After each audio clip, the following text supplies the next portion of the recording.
Hi, I'm Marquetta Rodgers, and on the onset of my diagnosis, I really didn't know because I had lower back pain. And I had always worked out in the gym and everything, so when it started to hurt, I said, oh, it must be something to do with my bones or something. So I went to a gerontologist. And he gave me shots, and he said, Marquetta, they're not lasting very long. Why are you back in 2 days? I said, because my back is still hurting. He said, well, something else is going on. Why don't you have some tests done? So I was at work, and I had some lab work done. And I got a call in, and they said, Marquetta, the doctor wants to talk to you. And I said, okay. And so all of a sudden they said on the phone, you have pancreatic cancer.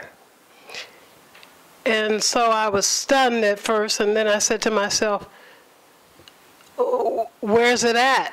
And they said, it's on the head of your pancreas. And he said, you need to go into the hospital right away. So I was at work, and I said goodbye to the director. I said, I'm gone. I'm going to the hospital. She said, did you tell your family? I said, oh. I was just that stunned by the diagnosis, you know. And so then I called and told them to meet me at the hospital. So they checked me in and did some tests. And at that time, the doctor stayed with me through the whole thing to make sure that everything was done right. And so when they finished, the radiologist came out with the doctor and told me it was. So then they said they wanted to have a meeting with my whole family to see how we were going to treat it, because they wanted to treat it aggressively. So one of the doctors told me, why don't you go to UCLA? They're very familiar with it, and you'll be in good hands. So I told my son, and my son happened to know the employee of Dr. Isakoff. And she said, you're married to my first cousin. And she didn't know the practice, you know, the specialty, so go make an appointment. So my husband and I had a 9 o'clock appointment, but we were there at 8 o'clock. And everybody was coming in, signing in, looking at us, and we were looking at them like, who's going to call us in, because we're ready, you know. So the doctor told me, Dr. Isakoff told me that, that my markers were high, and that I couldn't have surgery or anything like that until they were lower. So when he told me how high they were, and he brought it down to 17, I met Dr. Donahue in that process, and he said, this will be your surgeon. I said, okay.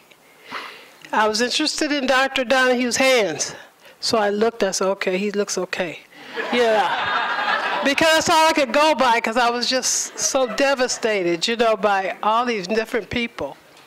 The chemo was explained to me, and when I went to start chemo, I was sitting in the room with other people, and I happened to see them eat chocolate, and I would eat Fritos.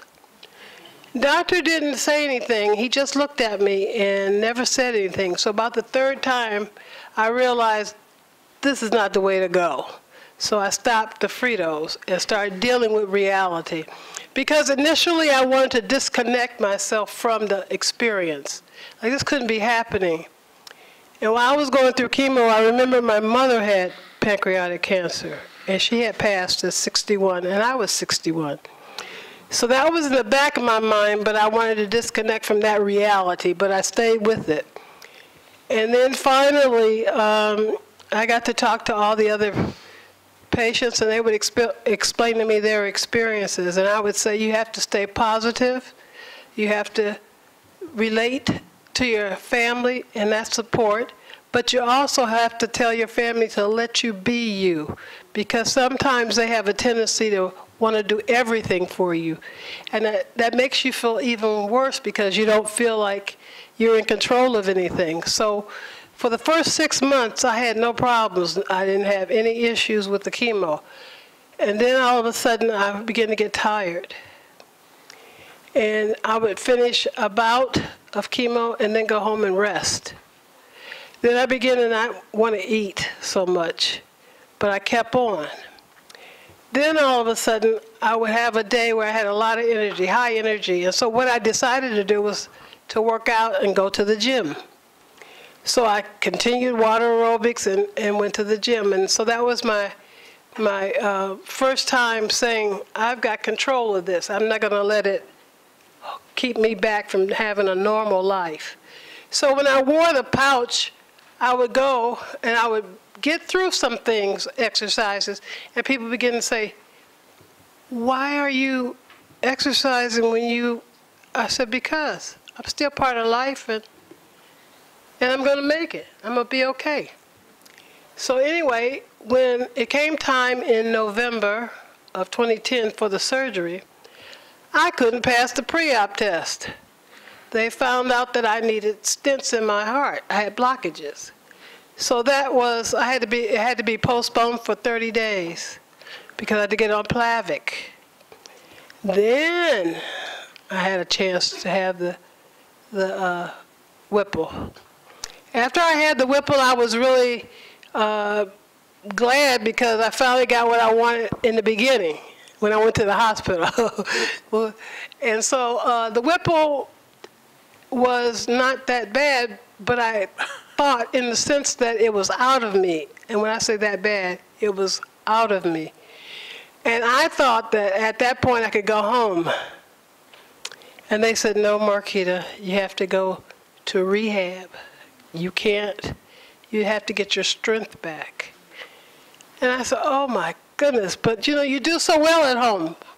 Why can't I go? And they said, no, you have to go through the process. So it was a matter of going through rehab, and my son and my family would come and exercise with me in rehab.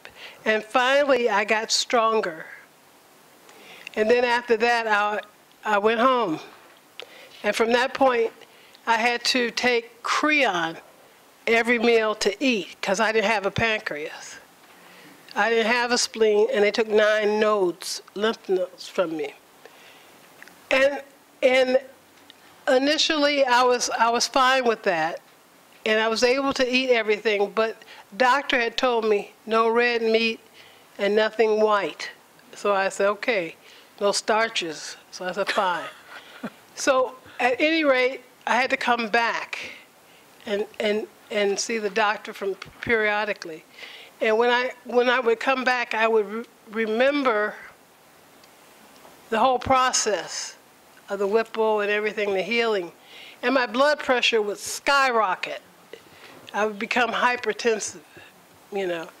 And that was because of the fact that I would remember all that. So I had to remember a different story. Marquetta, you're out of it, you're okay, you'll be okay.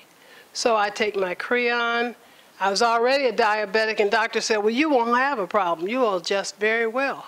Because I was used to it, and you know. And so I was fine with that. And so I've been like that since and up to now. It's no problem. So I just enjoy life, and I travel, I read, I do whatever I want to do. And the reason I have the rolling walker is because I'm so enthusiastic. I picked up 35 pounds of weight, and then I said, well, I can go 40. And I hurt my back, so they're taking me slowly. So that's the end of my story. I'm sticking to it.